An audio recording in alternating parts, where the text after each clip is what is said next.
Shalom, this video is about Parashat Hayyei. I have several other videos of interest related to this portion. One is discussing the marriage of Abraham and Sarah, because they obviously have difficult marriage problems, and that's discussed in that portion. I have one on marriage because a lot of the basic marriage rituals in Judaism, like, for example, the Bedekin prayer we say to a bride, the fact that the bride lowers a veil, come from this portion. I also have one on aging because the word aged is introduced here in this portion. So let me just tell you a little bit more about the portion. First of all, Sarah dies, and it says about her death that she was 100 years and 20 years and 7 years. Now normally you'd say she's 127 years. Why does it say the word years twice more? And the classic midrash about this says that the reason is when she was 100 she looked like she was 20. When she was 20 she was as pure as 7. And then I mentioned before in my video about their marriage that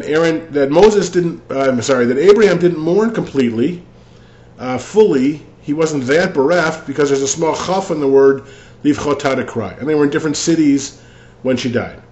And then the Torah says that he negotiated to buy the land which became the Ma'arat HaMachpelah, where our great ancestors are buried. And there's an interesting little negotiation going on there where it looks like maybe the guy selling him the land was trying to cheat him. Anyway, he buries her, and then it says he got old, zakein, and it adds the word ba bayamim, he came to his days. So the great question there is, why does it say he was zakein and ba bayamim? And the answer given is that a very interesting midrash and insight into aged. According to the rabbis, Abraham was complaining to God that he was growing old, but no one knew it, and so they didn't know who they should pay respect to, either he or Isaac. And God said, because at that point no one aged, they didn't show their age. So God said the only way I can fix that is to make you look older. And to look older, you'll have to feel older. There's no other way to do it in nature. So you choose Abraham. And Abraham said it's more important to teach people to respect the elderly, and so it's important that we do that. And so people today feel their age to teach the mitzvah of showing the age. A very nice midrash.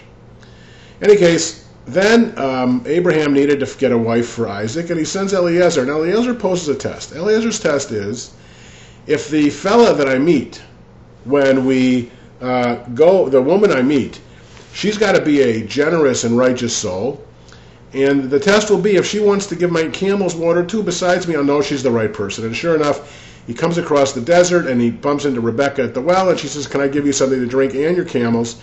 It wasn't so easy. I mean, there was a lot of camels, and there was she had to go down with the bucket, come up a lot of times. It's hard work. And finally, we realized, this is the woman. She's such a kind, generous woman, and she cares about animals. She'd be the right wife. So after they say goodbye to her family and they have a whole thing, he brings her back, and she sees Isaac meditating in the field, and the rabbi said that's the introduction to the mincha service, the afternoon service. The Torah also says she lowers the veil when she sees him, and that's today why we have the Bedekin, the veiling ceremony. And then the Torah says he took her into his tent, and they married, and he was comforted from the death of his mother. And Abraham dies, and it says, interestingly, that Isaac and Ishmael came together to bury Abraham. After they had a big fight, maybe Ishmael was able to forgive his father and forgive his brother. A very interesting situation there.